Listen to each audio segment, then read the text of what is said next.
અને પયો વ્રત 12 દિવસનું જ્યારે કર્યું ત્યારે ફાગણ મહિનાની અંદર ચતુર્ભુજ નારાયણ એમને ત્યાં પ્રગટ થયા. બોલીએ ચતુર્ભુજ નારાયણ ભગવાન કી. અને માં અદિતિએ પ્રાર્થના કરી, પ્રભુ મારા સંતાનો દેવતાઓ ફરે છે, એને પરિવાર એનું રાજ્ય અપાવો. ભગવાને કીધું આ ચતુર્ભુજ રૂપમાં તો ન અપાવી શકું, માટે હું બલિ મારો ભક્ત છે એટલે બલિને હું મારી પણ ન શકું, માટે હવે હું એની પાસે માગવા જાઉં. અને ચતુર્ભુજ નારાયણના રૂપમાંથી ભગવાન નાના બાળક બની ગયા, વામન બન્યા.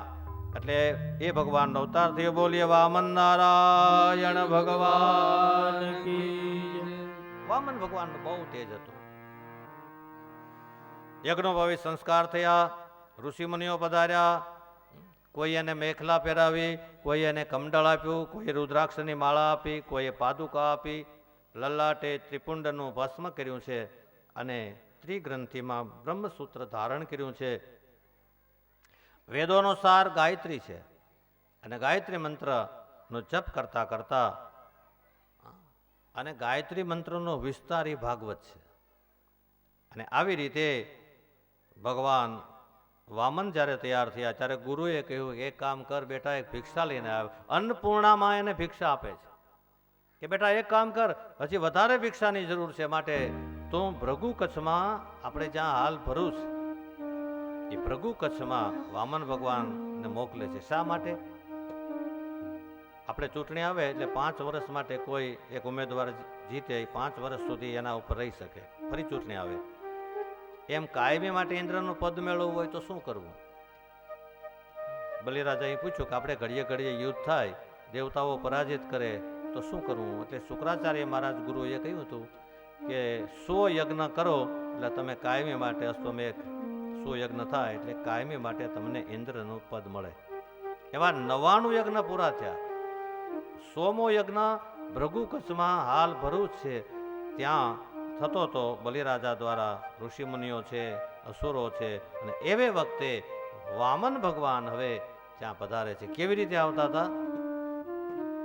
વિષ્ણુ વામન થઈ ચાલ્યા રે, વિષ્ણુ વામન થઈ ચાલ્યા રે, મટાડવા બીજો ઇન્દ્ર મારા વાલા, મટાડવા બીજો ઇન્દ્ર મારા વાલા, મટાડવા બીજો ઇન્દ્ર મારા વાલા, મટાડવા બીજો ઇન્દ્ર મારા વાલા.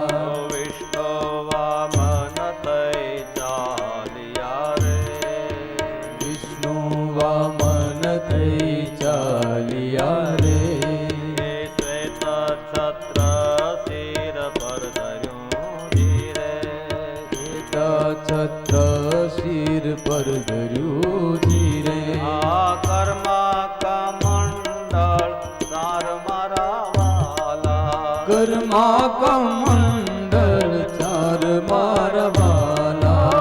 વિષ્ણુ વામન થઈ ચાલ્યા રે, વિષ્ણુ વામન થઈ ચાલ્યા રે,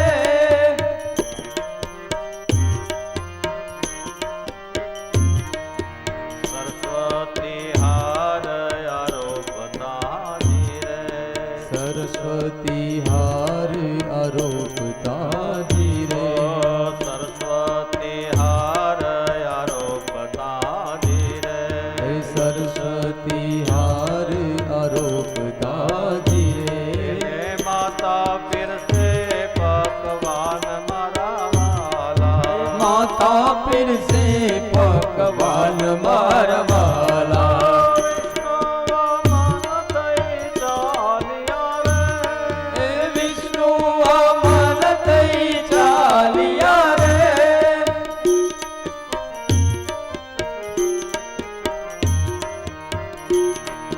કરુણા સિંધુ ક્યાં ચાલ્યા રે, ઓ કરુણા સિંધુ ક્યાં ચાલ્યા રે, એવી અધૂરિયા છે અમારી આસ મારા વાલા, અધૂરી અમારી આસ મારા વાલા. પ્રભુ કચ્છમાં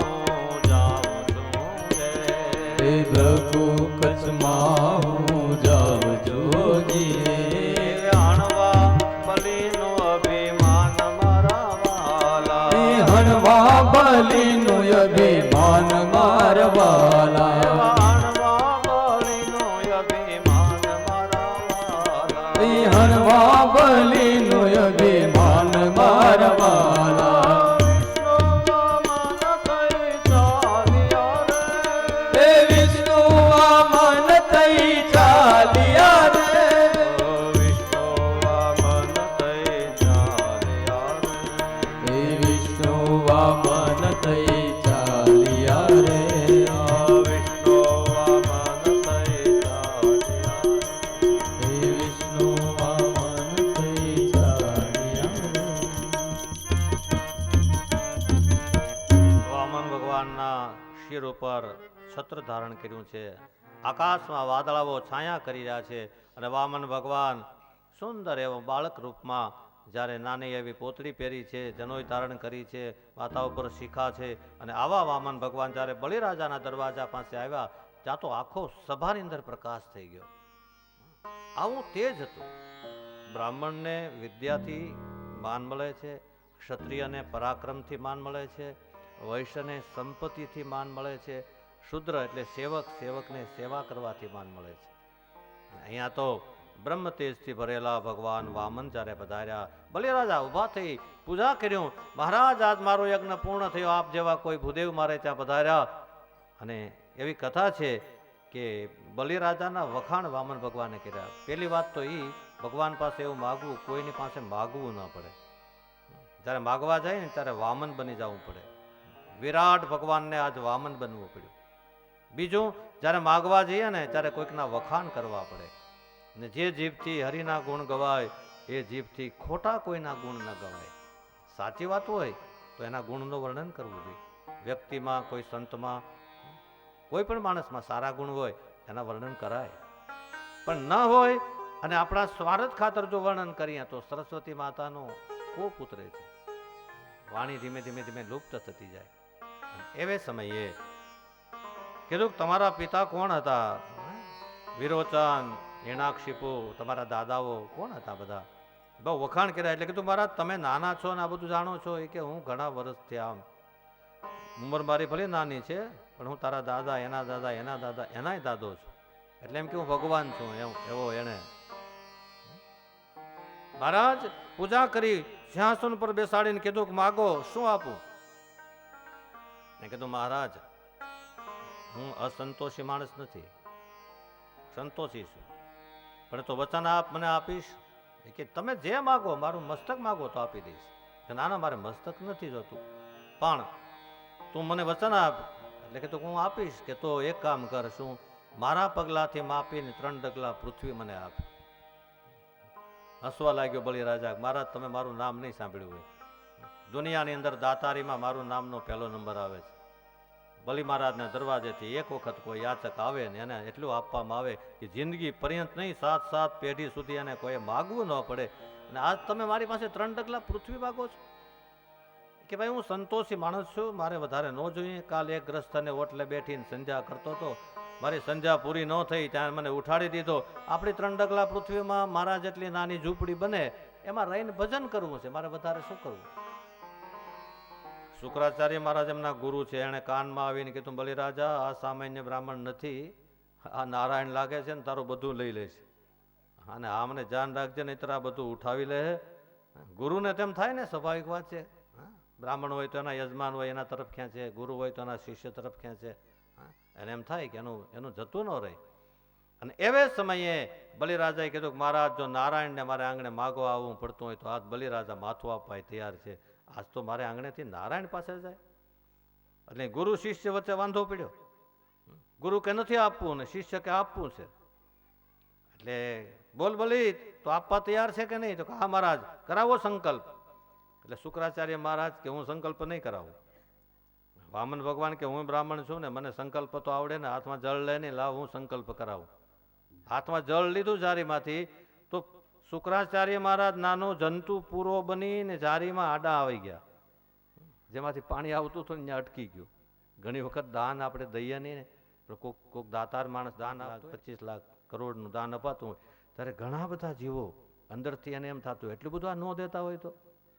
આટલું બધું દેવાની શું જરૂર છે? આ લોકો ક્યાં વાપરશે, શું કરશે? હા, આવો જ્યારે વિચાર આવે ત્યારે સમજવું કે આપણી અંદર શુક્રાચાર્ય મહારાજ બેઠી ગયા છે. પછી જળ તો ન આવ્યું એટલે વામન ભગવાને કીધું એક કામ કર બલી, જરાક આ દર્ભની સળીથી આમ અંદર કાંઈક કચરું હોય છે, દર્ભની સળી મારીને તો અંદર આંખ એક ફૂટી શુક્રાચાર્ય મહારાજની.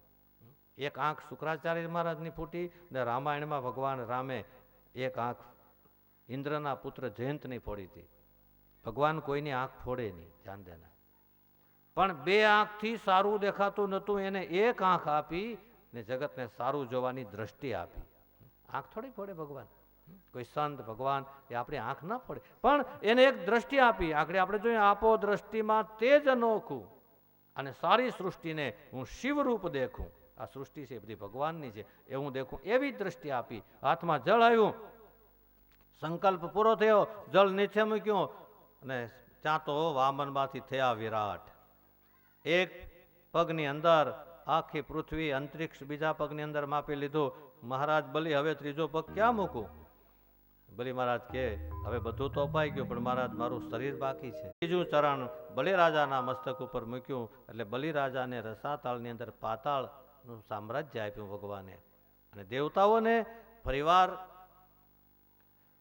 પોતાનું રાજ્ય આપ્યું. આ ભગવાને શા માટે કર્યું?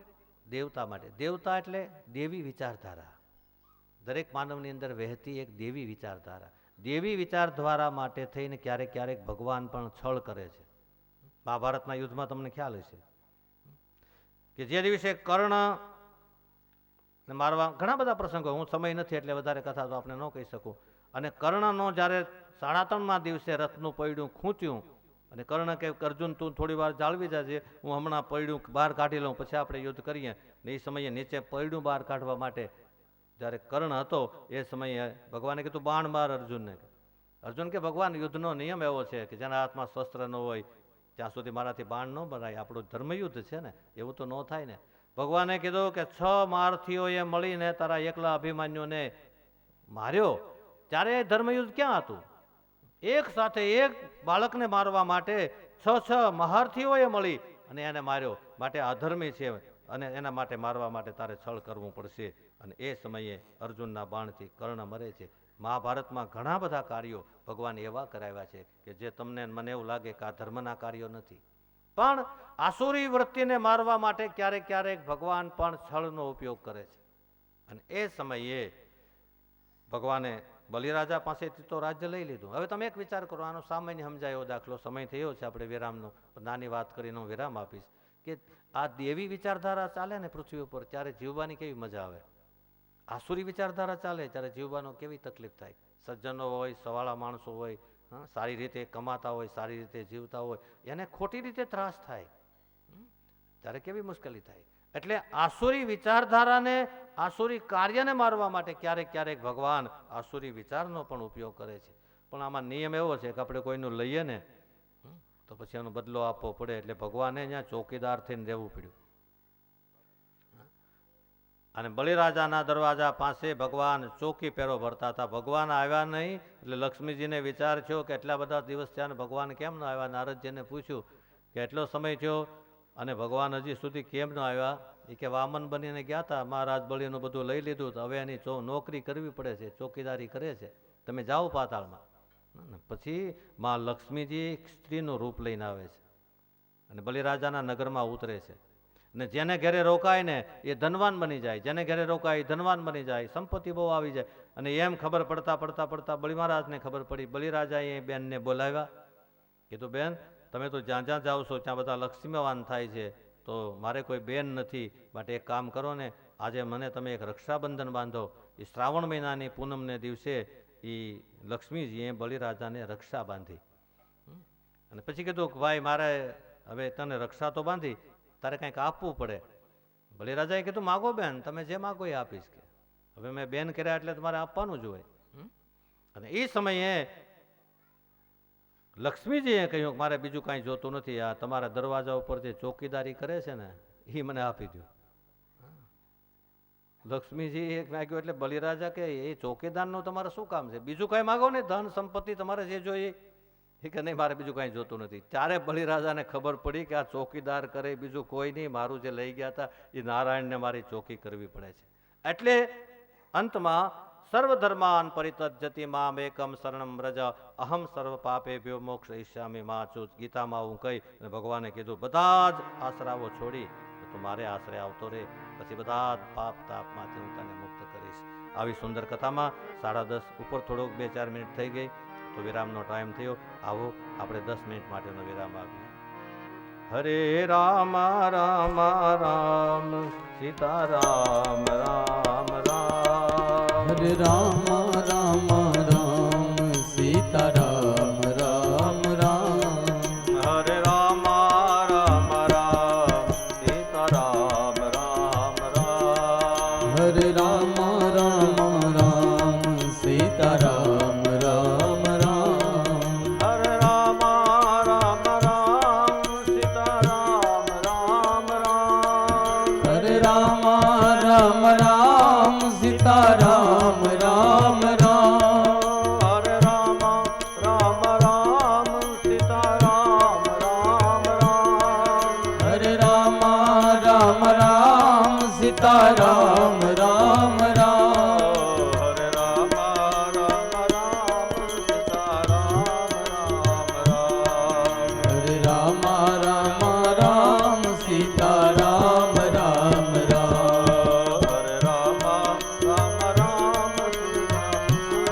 હરે રામ રામ રામ સીતારામ રામ રામ. હરે રામ રામ રામ સીતારામ રામ રામ. હરે રામ રામ રામ સીતારામ રામ રામ. હરે રામ રામ રામ સીતારામ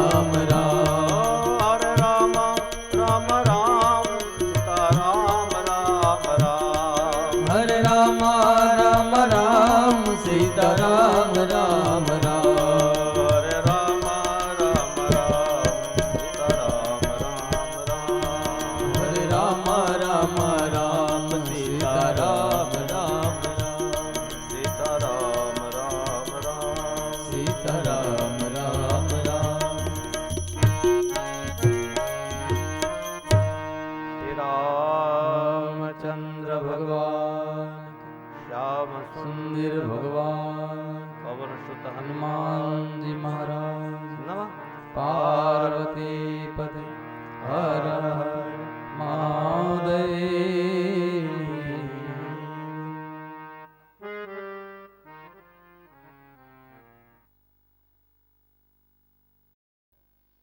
કે મનુષ્યને દરેકને કંઈ ને કંઈ આવડત કુદરતે આપેલી જ હોય છે. દરેક મનુષ્યને પોતાની આવડત હોય છે. દરેક મનુષ્યને પોતાની એક કુશળતા હોય છે કે જેથી એ કાર્ય પોતાનું પોતાની રીતે નિભાવી શકે. એવી રીતે એક રાજવી પુરુષ હોય છે, એની એક આવડત હોય, એની એક કુશળતા હોય. એને ભગવાને ત્યારે જ એ પદ આપ્યું હોય કે જ્યારે એ લોકનાયક બને. અને સાચો લોકનાયક કોણ છે? જે હૃદયના મનુષ્યના હૃદયમાં બિરાજમાન થાય. નહીં કે એ દર્શન આપે, નહીં કે એ લોક મેળાવડા કરે. તો કેશુભાઈ તો આપણે ડાઉન ટુ અર્થ એકદમ જમીન સાથે જોડાયેલા વ્યક્તિ છે. ગામનો એક પણ વ્યક્તિ, કોઈ પણ વિસ્તારનો વ્યક્તિ એવો નહીં હોય કે કેશુભાઈને મળવા માટે જઈને એક અંદર મનમાં કાંઈ દુઃખ અનુભવતો અથવા તો એક ડર હોય કે હું કેશુભાઈને કઈ રીતે મળી શકીશ. તો એવા કેશુભાઈ આપણી વચ્ચે પધારેલા છે. અને બીજું કે વધારે તો હું નહીં કહું, જે છે એ બધા ઓળખે જ છે. તો એવા કેશુ બાપાનું સ્વાગત અને એનું પુષ્પહારથી સ્વાગત શ્રી મારા મોટા ભાઈ ડાયાભાઈ કરશે. તો ડાયાભાઈને હું વિનંતી કરીશ કે કેશુભાઈ અકરાણીનું સ્વાગત કરે. માતા કી જો કે આ ધર્મસભા છે, એમાં રાજ્યનો હું રંગ નહીં આપું. ધર્મસભા અને રાજ્યસભા એક સાથે ન હોઈ શકે. તો આજે એક આગંતુક જે રાજવી છે, પરંતુ હું ધર્મના નામે એમને કહીશ કે તમે આવ્યા એ બદલ તમારો ખૂબ ખૂબ આભાર. હવે કેશુભાઈ નું સાલ વધારી અને સ્વાગત મારા વડીલ શ્રી જીવરાજભાઈ કહે છે. અને કોઈ પણ વ્યક્તિ જ્યારે મોભી બને ને ત્યારે એને બંને બાજુથી ખીલાવા. આપણે તે મકાનમાં મોભારું હોય ને એને બે એ હાર વાલ અરજી અમારી સુનો શ્રીનાથજી લઈ જાજ તારા ગામમાં. હારે વાલ અરજી અમારે શ્રીનાથજી લઈ જાને તારા ધામમાં. હારે મારયંત સમયના બેલી હરે મારા અંત સમયના બેલી. હારે હવે મેલો નહીં હડસેલી. હારે હવે મેલો નહીં અરગેલી. હાર હું તો આવ્યો તમ દ્વારે શ્રીનાથજી લઈ જાજ તારા ધામમાં. હું તો આવી ઉભો તમ દ્વારે શ્રીનાથજી લઈ જાને તારા ધામમાં. હે હારે વાલ અરજી અમારી સુનો શ્રીનાથજી લઈ જાજ તારા ધામમાં. હારે વાલ અરજી અમારી શ્રીનાથજી લઈ જાને તારા ધામમાં. આર નાથ કરુણાતણો છો સિંધુ. નાથ કરુણાતણો તું સિંધુ. આર હું તો યાચું છું એક જ બિંદુ. હાર હું તો યાચું છું એક જ બિંદુ. હાર એક બિંદુ માં નહીં થાય ઓછું શ્રીનાથજી લઈ જાજ તારા ગામમાં. હાર એક બિંદુ માં નહીં થાય ઓછું શ્રીનાથજી લઈ જાને તારા ધામમાં. એ હાર બાલ અરજી અમારી સુનો શ્રીનાથજી લઈ જાજે તારા ધામમાં. હારે માર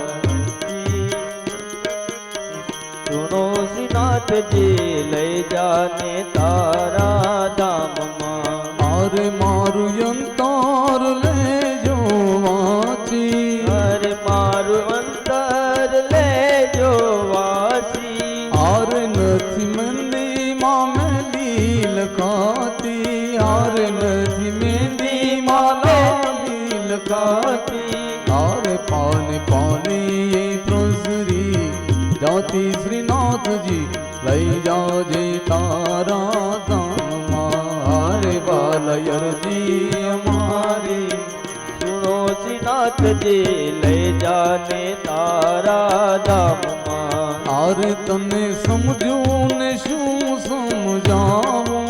હર જન સમજું ને શું સમજાવું. હાર કહે તો અંતર ખોલી બતાવું. હરે કર ખોલી બતાવું. હાર તાર ભગતોને એક જી યાશા શ્રીનાથજી લઈ જાજે તારા ધામમાં. હાર બાલ અરજી અમારી સુનો શ્રીનાથજી લઈ જાને તારા ધામમાં. એ હાર બાલ અરજી અમારી સુનો શ્રીનાથજી લઈ જાજે તારા ધામમાં. હર મારી અમારી સુનો શ્રીનાથજી લઈ જાને તારા ધામમાં. લઈ જાજે તારા ધામમાં. લઈ જાજે તારા ધામમાં. લઈ જાજે તારા ધામ.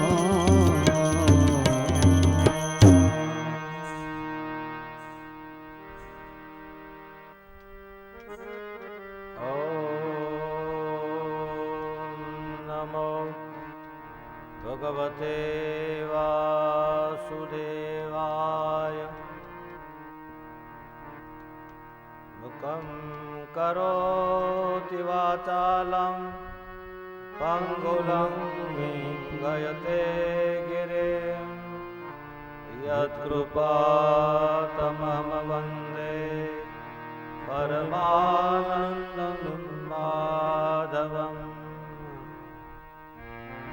વસુદેવસુતં દેવં કંસચાણૂરમર્દનમ દેવકી પરમાનંદમ કૃષ્ણ વંદે જગદ્ગુરુ શ્યામ સુંદર ભગવાન શ્રી રામચંદ્ર ભગવાન પવન સુત હનુમાનજી મહારાજ.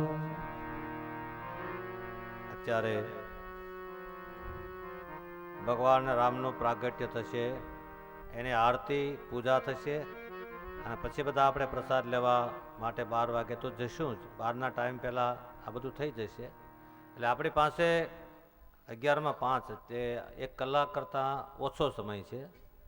એમાં બાકીની રહેલી કથા લઈ અને ભગવાન રામનું પ્રાગટ્ય કરીશું 11:30 પોણા 12ની આજુબાજુમાં, અને 15-20 મિનિટ આરતી પૂજામાં જશે. પછી જે યજમાન પરિવારમાંથી હોય એમણે બધાએ આરતી કરવાની, પૂજા કરવાની, ભગવાનને ઝુલાવવાના. એ પછી બધા બહેનો પણ ભગવાનને ઝુલાવશે અને એ દરમિયાન 12 વાગે એટલે આપણે કથાને વિરામ આપી દઈશું અને ઉત્સવ પૂરો થશે. તો આપણી પાસે 1 કલાક કરતાં પણ ઓછો સમય છે, તો શાંતિથી ફરીવાર આપણે કથામાં પ્રવેશ કરીએ. અષ્ટમ સ્કંદમાં અંતમાં એક કથા જે કહી છે, ભગવાનના 24 અવતારોની કથા આપણે જોઈ રહ્યા છીએ. સુખદેવજી મહારાજ પરીક્ષિતને શ્રવણ કરાવી રહ્યા છે. એ પછી એક ભગવાનનો અવતાર થયો મત્સ્યનારાયણ.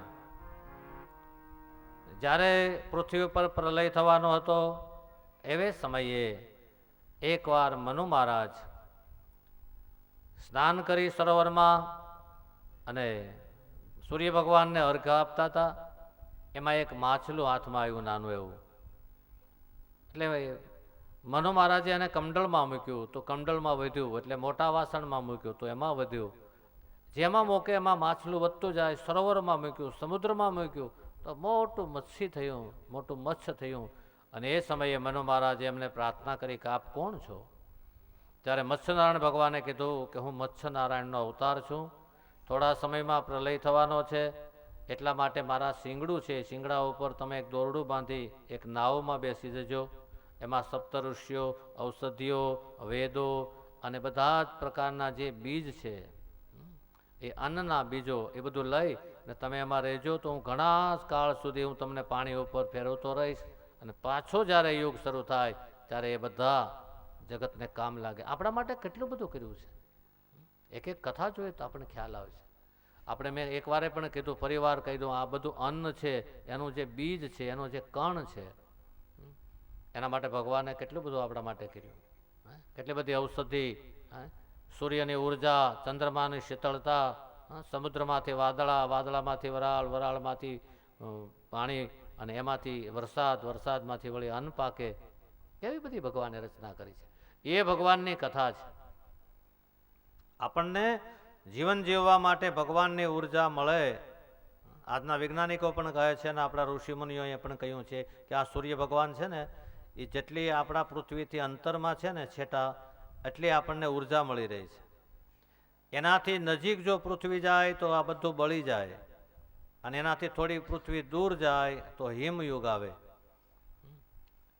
આવી રીતે ભગવાને આ સુંદર રચના કરી છે. અને પ્રલયકાળની અંદર એ ભગવાન મત્સ્યનારાયણે આ બધું આપણા માટે રાખ્યું હતું. એ મત્સ્ય ભગવાનનો અવતારની કથા કહી અષ્ટમ સ્કંદને વિરામ આપ્યો. હવે 9મા સ્કંદમાં આપણે જ્યારે જઈ રહ્યા છીએ ત્યારે ભગવાન રામના પ્રાગટ્ય તરફ જઈ રહ્યા છીએ.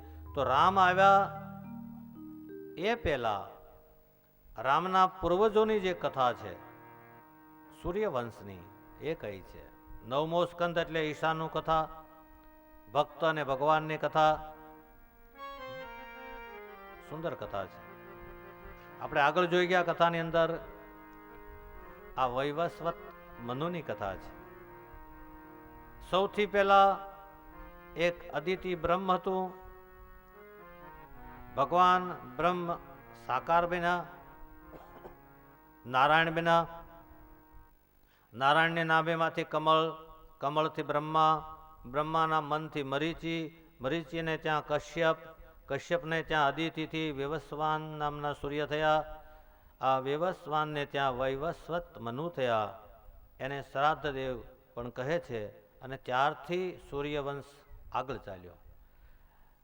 તેમને સંજ્ઞા કે શ્રદ્ધા નામની રાણીથી 10 પુત્રો થયા.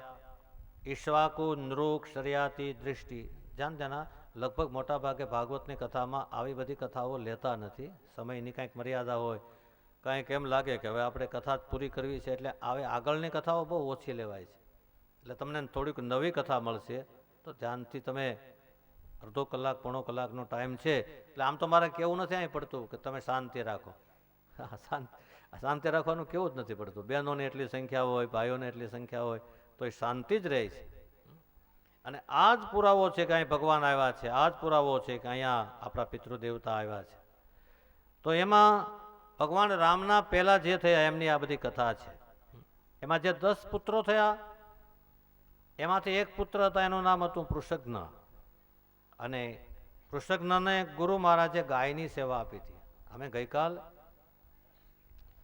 અહીંયા આશ્રમમાં ગયા હતા, આપણે ત્યાં ગયા હતા ને આશ્રમમાં, આ ઘનશ્યામ બાપુને ત્યાં રાત્રે દર્શન કરવા માટે. હા, અને મારી એવી ઈચ્છા કે પૂજ્ય વલ્કુ બાપુ કે વાલારામ બાપુ, એમનો જે પરિવાર, એમના જેટલા બધા સંતો છે એમના લગભગ અહીંયા દર્શન થયા. બાકીના જવાય નહીં, ત્યાં પહોંચવું, દર્શન કરવા જવું. અને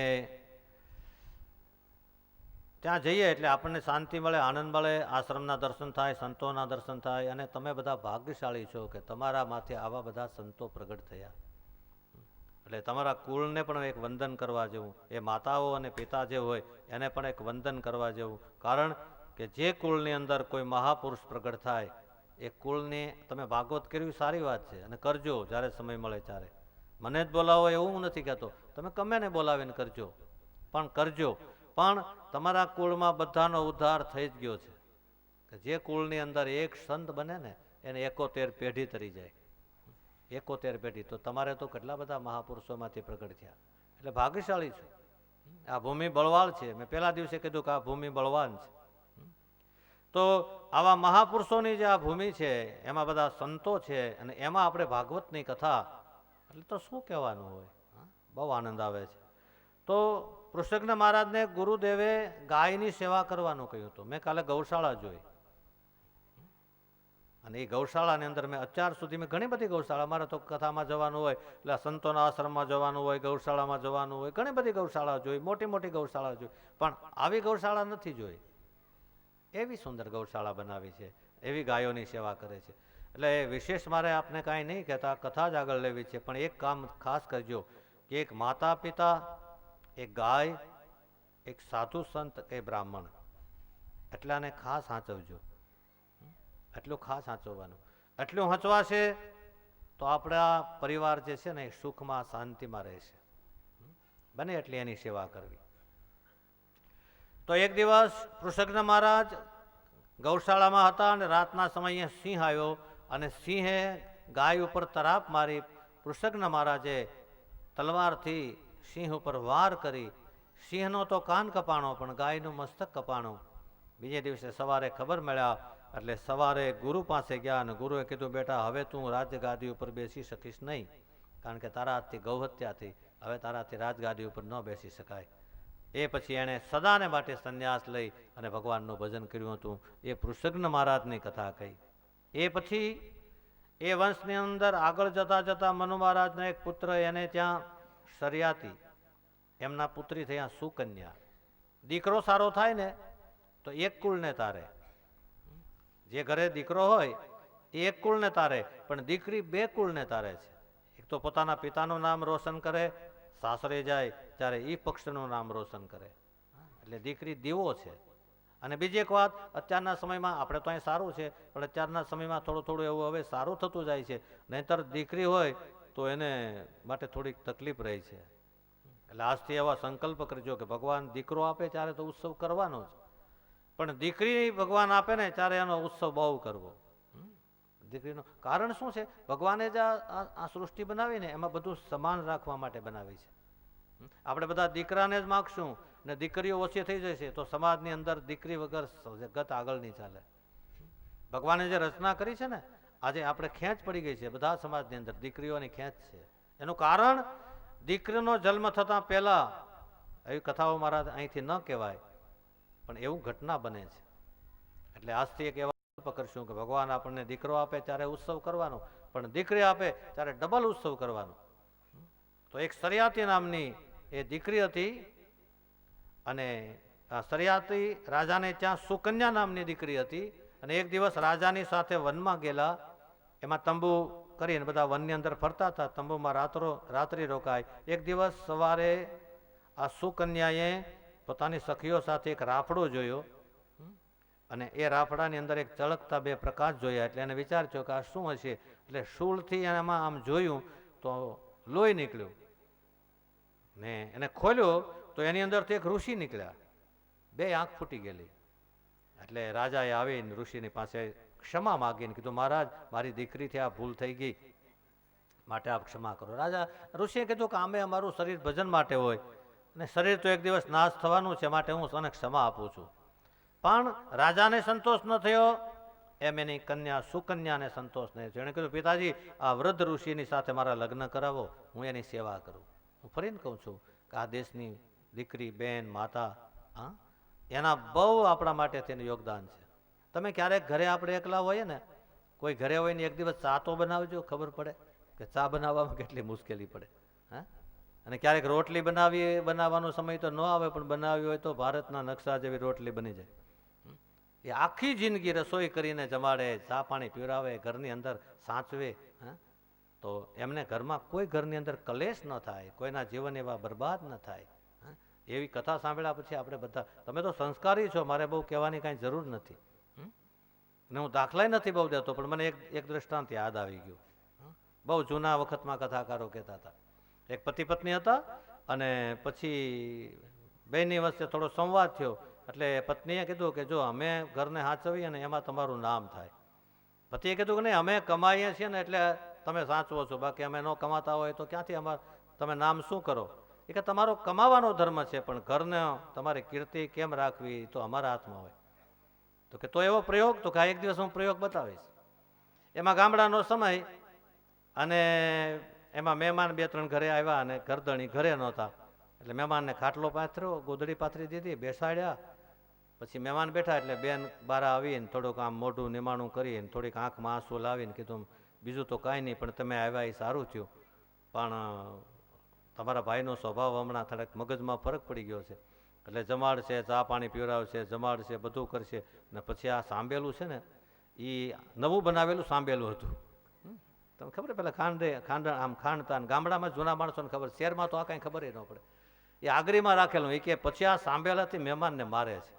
એટલે ઓલા મહેમાનો કે ભાઈ બેન તો અમારી ચાય નથી પીવું, અમે નીકળી જઈએ, તમે અમને સારી થયું વાત કરી હતી. એટલે મહેમાનો બીજે દરવાજે, બીજે રસ્તેથી, પાછળના રસ્તેથી નીકળી ગયા. હવે ઓલા ઘરધણી આવ્યા, એમાં થયું હતું શું, ઘરધણી તો હતા જ ઘરે. એટલે એણે એમ કીધું કે ચા બનાવો. એટલે પહેલી વારી બેને કીધું કે ખાંડ ક્યાં છે? એટલે મહેમાનને ઘરધણીને એમ ચૂકા તો મહેમાનમાં થોડીક ઇજ્જત તો ગઈ, લાવ હું લઈ આવું. એટલે બજારે ગયા ખાંડ લેવા. ખાંડ લેવા ગયા, એ દરમિયાન બેને આ વાત કરી, એટલે મહેમાનો બીજા રસ્તેથી જતા રહ્યા. બીજે રસ્તેથી જતા રહ્યા એટલે ઘરધણી આવ્યો કે મહેમાન ક્યાં ગયા? આજુબાજુમાં કોઈ ચા પીવા બોલાવી ગયું? તો કે ના ના, કોઈ ચા પીવા નથી બોલાવી ગયું. પણ મહેમાન કેવા કે શું આવતા હોય હજી ચા નથી પીધો, ત્યાં એણે એમ કીધું કે આ સાંભેલું મારે લઈ જવું છે. ઘરધણી કે ભલા માણસ, એમાં હું સાંભેલું આપણે બીજું બનાવી લે, પણ મહેમાનને તો આપવું જોઈએ ને. તે તો મારી ઇજ્જત ઉપર પાણી ફેરવી દીધું. એ સાંભેલું ખેંચ્યું અને દોડ્યો બહાર. અને બહાર દોડ્યો એટલે મહેમાન જાપે હજી જતા હતા, વાહન તો મળતું નહીં, મહેમાન તો જતા હતા. એટલે બહારથી કીધું લેતા જાઓ, લેતા જાઓ. એટલે મહેમાનને ખબર પડી ગઈ કે નહીં, આ બેન કહેતા હતા એ સાચી વાત છે, આ બેન કહેતા. એટલે મહેમાનો એ મુઠ્ઠીઓ વાળી, મહેમાન આગળ દોડતા જાય ને પાછળથી લેતા જાઓ, લેતા જાઓ, લેતા જાઓ. એટલે ઘરધણી દોડ્યા, 2-4 કિલોમીટર સુધી મહેમાનને મૂકી આવ્યા. મહેમાન હાથમાં આવ્યા નહીં, ઘરે આવીને સાંભેલું મૂક્યું. કીધું કે તે બહુ કરી, આ સાંભેલું લઈ જવા દીધો તો મહેમાનને કેટલું ખોટું લાગ્યું. ખોટી ન છે, મેં હું બહુ પાછળ દોડ્યો, પણ કોઈ ઊભા ન રહ્યા. એ કે ક્યાંથી ઊભા રહી, મેં એને આમ કીધું હતું. ઊભા રહે એવું મેં રાખ્યું નહોતું. ત્યારે કીધું કે જો બહેનો છે અમે, ઘરની ઇજ્જત સાચવવી એ બહેનનું કામ છે, માતાનું કામ છે. હા, આપણા ઘરની અંદર મેં તો એવા કુટુંબો જોયા છે. હવે તો એવો સમય નથી, વડીલોને ખબર છે ઘરમાં કાંઈ ન હોય ને, મહેમાન આવી જાય તો આજુબાજુમાંથી ખાંડ લઈ આવે, ચા લઈ આવે, હા, શાક બકાલું લઈ આવે, દૂધ લઈ આવે, છાશ લઈ આવે અને મહેમાનને જમાડી દે. ગરદણીને ખબર ન પડવા દે કે આપણા ઘરમાં કાંઈ નથી. એવી અમ દેશની આર્ય રમણી અમર છે ઇતિહાસમાં. હા, તો આવી સરિયાતી રાજાની પુત્રી સુકન્યા, અને એ સુકન્યાએ ઋષિની સાથે લગ્ન કર્યા, એક વૃદ્ધ ઋષિની સાથે. અને એવી સેવા કરવા લાગી કે અશ્વની કુમારોને એમ થયું, અશ્વની કુમારો આવ્યા અને એણે કીધું કે તમારી સેવાથી હું પ્રસન્ન છું. અને પછી અશ્વની કુમારોએ ઔષધિ દ્વારા એ જે રુચિ હતા, ચ્યવન ઋષિ, એને ફરીવાર યૌવન આપ્યું, આંખ આપી. ચ્યવન પ્રાસ આપણે ખાઈએ છીએ શાળાની અંદર, એ ચ્યવન પ્રાસ ત્યારે બન્યો હતો. અને પછી દેવતાઓએ એ અશ્વની કુમારોને યજ્ઞ ભાગ આપ્યો. આવી રીતે સારી કન્યા હોય તો બે કુળને તારે છે, એ કથા કહી. આવી રીતે સુકન્યા થયા, એની એક કથા કહી. એ પછી મનુ મહારાજના એક પુત્ર હતા નભગ, અને નભગને ત્યાં એક પુત્ર થયા, એનું નામ હતું નાભાગ. પણ ઘટના એવી બની હતી કે નાભાગ ગુરુને ત્યાં વિદ્યાભ્યાસ કરવા ગયેલા. એમાં બીજા મોટા ભાઈઓ હતા, એના લગ્ન થઈ ગયા અને બધાએ ભાગ પાડી લીધો. અને ભાગ પાડ્યા પછી પિતાજી એકલા રહ્યા અને બધા ભાઈઓ પોતપોતાના ઘર મકાન લઈને જતા રહ્યા. નાભાગ ઘરે આવ્યા. ઘરે આવીને ભાઈઓને કીધું કે ભાઈઓ તમે બધાએ લગ્ન કરી લીધા, ભાગ પાડી લીધા, તો મારા ભાગ, હું નાનો છું, મારા ભાગનું કાંઈ રાખ્યું કે નહીં? ત્યારે બધા ભાઈઓએ કીધું કે તારા ભાગમાં પિતા છે, એને સાચવજે. પિતાના પગમાં પડી નાભાગ રડવામાં લાગ્યો કે પિતા, મને આજ મોટી સંપત્તિ મળી ગઈ.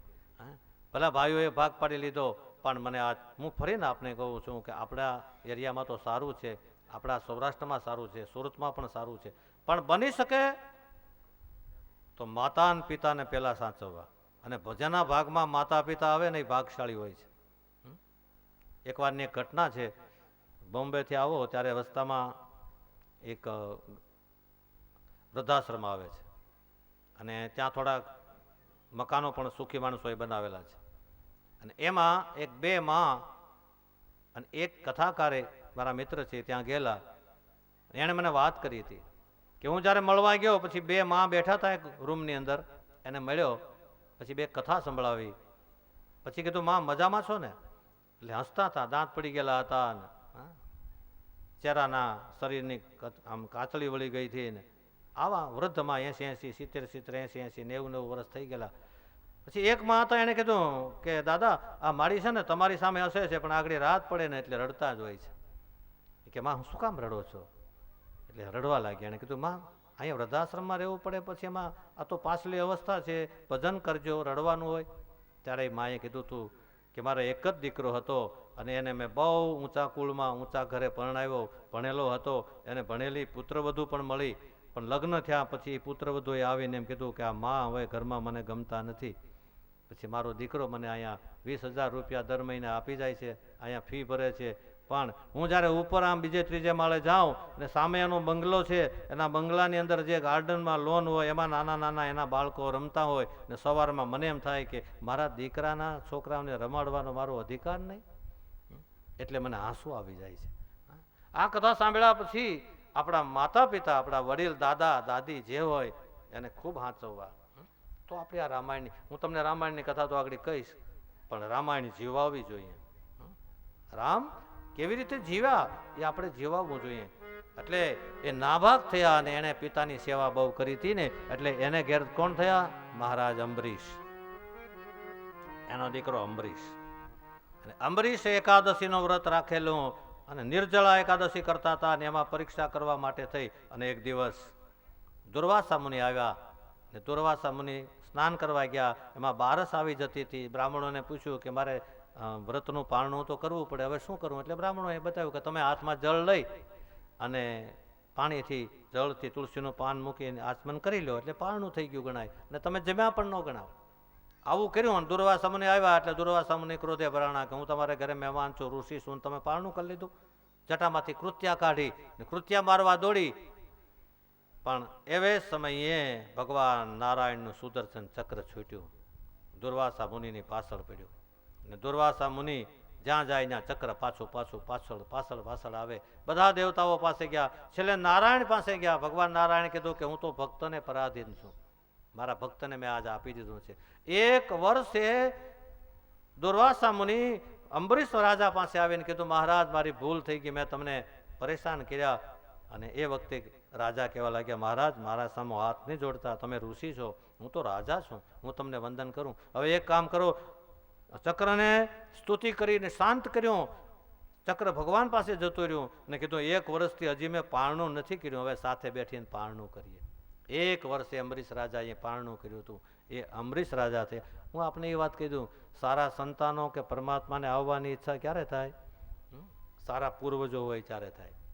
એટલે તમને કહું, તમારા બધા પૂર્વજો સારા છે એટલે સંતો થયા અને હજી આવનારી પેઢી સારી થશે. શું કામ? કે જેને પૂર્વજો સારા હોય એની બધી સંતતિ પણ સારી થાય. પછી ઈ કુળની અંદર ઈક્ષ્વાકુના કુળમાં માનધાતા થયા. માનધાતાને 50 કન્યાઓ હતી અને સોભરી ઋષિ કોઈ હેરાન ન કરે એટલા માટે એક નદીના ખૂણામાં એક ગુફામાં બેઠીને ભજન કરતા હતા. એમાં એણે માછલાનો સંસાર જોયો. એને એમ થયો કે મારે હવે લગ્ન કરવા. ઋષિ બહાર આવ્યા, માનધાતા રાજા પાસે ગયા, તમારી પાસે ઘણી કન્યા છે, મારી સાથે એક કન્યાનું લગ્ન કરાવો. રાજાને એવું લાગ્યું કે જો હું લગ્ન કરાવીશ તો આ તો ઋષિ ને એમાં આવું શરીર વૃદ્ધ થઈ ગયેલું છે. એમ કીધું કે મારી 50 કન્યા છે, જે તમને પસંદ કરે એની સાથે તમે લગ્ન કરો. અને ઋષિએ પોતાના તપોબળથી એવું સુંદર સ્વરૂપ બનાવ્યું, રૂપ બનાવ્યું અને બધી જ કન્યાઓ સાથે એના લગ્ન થયા. પછી તો એવો સંસાર ચાલ્યો કે બધું ભૂલાઈ ગયું, માળા વરાઈ ગઈ, ભજન વયું ગયું, બધું વયું ગયું. એમાં એક દિવસ સંધ્યા ઢળી એટલે એક પત્નીએ કીધું કે જવો તો કેવી સંધ્યા ઢળી છે. ત્યાં બીજી પત્નીએ કહ્યું કે હે ઋષિ, આવી સંધ્યાઓ તો કેટલી ઢળી ગઈ, ને હવે તો મૃત્યુ નજીક આવ્યું, ત્યાં સુધી તમને ખ્યાલ નથી? આવી તો સંધ્યા આપણા જીવનમાં કેટલી બધી સંધ્યા ઢળી ગઈ. સૂર્ય ઉગ્યો, સૂર્ય હાથમાં, અને પછી ઋષિને ખ્યાલ આવી ગયો. એટલે ઋષિ એ જ વખતે બધું છોડી અને ભગવાનના ભજનમાં લાગ્યા. એ બતાવ્યું. એ પછી એ વંશની અંદર ત્રિશંકુ થયા, હરિચંદ્ર થયા, પછી સગર રાજા થયા. અને એમના પુત્રોએ જ્યારે યજ્ઞ કર્યો હતો એનો અશ્વ કોઈએ ભૂલથી કપિલ મુનિના આશ્રમમાં બાંધી દીધો. અને બધા જ પુત્રો જ્યારે 60,000 પુત્રો કપિલ મુનિનું અપમાન કર્યું, કપિલ મુનિના શ્રાપમાં બળીને ભસ્મ થયા. એનો એક પુત્ર અંશુમાન હતો. એને વિચાર થયો કે મારા પિતૃઓનો ઉદ્ધાર કરવો જોઈએ. એટલા માટે ઋષિઓને પૂછ્યું કે એના માટે શું કરવું? તો કે એના માટે તો સ્વર્ગમાં ગંગા છે અને એ ગંગા જો અહીંયા પૃથ્વી ઉપર આવે તો જ ઉદ્ધાર થાય. એટલે અંશુમાને તપ કર્યું, ગંગાજી ન દર્શન આપ્યા. એના પુત્ર દિલીપ થયા, એણે તપ કર્યું, ગંગાજીએ દર્શન ન આપ્યા. એના પુત્ર ભગીરથ થયા, એણે તપ કર્યું, ગંગાજી પ્રસન્ન થયા. ગંગાજીએ કીધું માગો કે માં તમે પધારો પૃથ્વી ઉપર અને મારા પિતૃઓનો ઉદ્ધાર કરો. ગંગાજીએ કહ્યું હું પધારું તો ખરા, પણ મને ઝીલે કોણ? વળી ઋષિ મુનિઓને પૂછ્યું કે મારે શું કરવું? તો કે એક જ છે અને શિવ. શિવ ઝીલે તો થાય. અને એ વખતે ભગવાન શિવની તપસ્યા કરી અને શિવની તપસ્યા કર્યા પછી ભગવાન ભોળાનાથે કીધું કે હું ગંગાને ઝીલીશ. અને એ ગંગાને ઝીલવા માટે હિમાલયના પહાડની અંદર ઓમ નમઃ શિવાય, ઓમ નમઃ શિવાય, ઓમ નમઃ શિવાયનો જપ કરનારા મહાદેવ આ ઉપરથી ગંગાને કીધું કે આવ મારી જટામાં. ગંગાજીને એવું લાગ્યું કે આ એક નાના એવા યોગી મને થોડા ઝીરી શકે. અને વેગથી ગંગાજી જ્યારે એના જટામાં આવ્યા તો ભગવાન શિવે એવી માયા કરી કે એમાં અટવાઈ ગયા. વળી વિઘ્ન આવ્યું. વળી મહારાજ ભગીરથે સમજાવ્યા કે મહારાજ મારા પિતૃના ઉદ્ધાર માટે હું ગંગાજીને લાવ્યો. એટલે એક લડ છોડીને એમાંથી 3 ધારા પ્રગટી, ગંગા, યમુના અને સરસ્વતી. અને એ ધારાને લઈ અને મહારાજ ભગીરથ રસ્તામાં વળી એક વિઘન બીજું ઋષિનું આવ્યું હતું, એ પી ગયા હતા. એને જાંગમાંથી પ્રગટ કરી, જાનહી ગંગા કહેવાના. અને એ ગંગાસાગર પાસે લઈ ગયા અને ત્યાં એની જે ભસ્મ પડી હતી 60,000 પુત્રોની, એના ઉપર ગંગાના પાણી ફરી વળ્યા અને એમાંથી બધાને એને ઉદ્ધાર આપ્યો. આવી રીતે ગંગાજીની કથા કહી. એ કુળની અંદર ખટવાંગ રાજા થયા, સૈદાસ થયા, એની પછી દીર્ઘબાહુ થયા, રઘુ થયા. રઘુ થયા ત્યારથી રઘુકુળ ચાલ્યું. રઘુકુળ રીત સદા ચલ્યા, પ્રાણ જાય પર બચન ન જાય. એ કુળની અંદર પૃથુસર્વા થયા. પૃથુ સર્વાના અજ થયા અને અજના દશરથ થયા. સમયની મર્યાદામાં મેં તમને બની શકે એટલી કથા ભગવાન રામના પ્રાગટ્ય પહેલાની કહી. હવે મહારાજ દશરથ છે અને અયોધ્યા છે. આપણે 10-15 મિનિટમાં ભગવાન રામનું પ્રાગટ્ય કરાવીએ, પછી આરતી પૂજા કરવાની છે. એટલા માટે તો આપણે બધા હવે બેઠા છીએ તો આ મેસણકા આ પરિવારના આંગણામાં, પણ અત્યારે થોડી વાર મનથી અયોધ્યા જવું છે, અથવા તો અયોધ્યાને એમ કહીએ કે તમે અહીંયા આવી જાઓ. હવે રામમાં આવવાના છે, તમે અહીંયા આવો, અમે ત્યાં ક્યાં આવીએ? અહીંયા આવો. સાંજના આપણે કેવું વ્રજ અહીંયા આવે, અત્યારે અયોધ્યા આવે. અયોધ્યાને આપણે પુકારીએ. અવધપુરી રઘુકુલ મુનિરાવો, અવધપુરી રઘુકુળ મુનિરાવો, વેદ વિદિત તેહિ દશરથનાવો, વેદ વિદિત તેહિ દશરથનાવો, ધર્મ ધુરંધર ગુણનિધિ જ્ઞાની, ધર્મ ધુરંધર ગુણનિધિ જ્ઞાની, હૃદય ભગતિ મતિ સારંગ પાની, હૃદય ભગતિ મતિ સારંગ પાણી. શ્રી રામ જય રામ જય જય રામ, શ્રી રામ જય રામ જય જય રામ, શ્રી રામ જય રામ જય જય રામ, શ્રી રામ જય રામ જય જય રામ. સુંદર આવો અયોધ્યા. અયોધ્યાની અંદર મહારાજ દશરથનું શાસન. મહારાજ દશરથને 3 રાણીઓ કૌશલ્યા, સુમિત્રા, કૈકેયી. સંપત્તિ છે પણ સંતતિ નથી, સંતાન નથી. એકવાર મહારાજ દશરથજીને ગ્લાનિ થઈ. વશિષ્ઠ બાપજી પાસે ગયા છે. એક વાર ભૂપતિ મન માહી, શ્રી રામ જય રામ જય જય રામ, એક વાર ભૂપતિ મન માહી, શ્રી રામ જય રામ જય જય રામ, ભઈ ગ્લાનિ મેરે સુત નાહી, શ્રી રામ જય રામ જય જય રામ, ગુરુ ગૃહ ગયે વો તુરત મહિપાલા, શ્રી રામ જય રામ જય જય રામ, ચરણ લાગી કરી વિનય વિશાલા, શ્રી રામ જય રામ જય જય રામ, અવધપુરી રઘુકુલ મુનિરાવો, શ્રી રામ જય રામ જય જય રામ, વેદ વિદિત તેહિ દશરથનાવો, શ્રી રામ જય રામ જય જય રામ. એકવાર શ્રી રામ જય રામ મહારાજ જય જય દશરથ વશિષ્ઠ બાપજી પાસે ગયા. શ્રી રામ જય વંદન કરી કહ્યું, મહારાજ મારા પછી સૂર્યવંશનો સૂર્ય ઓલવાઈ જશે, મારે ઘરે સંતાન નથી. વશિષ્ઠ બાપજીએ કહ્યું, મહારાજ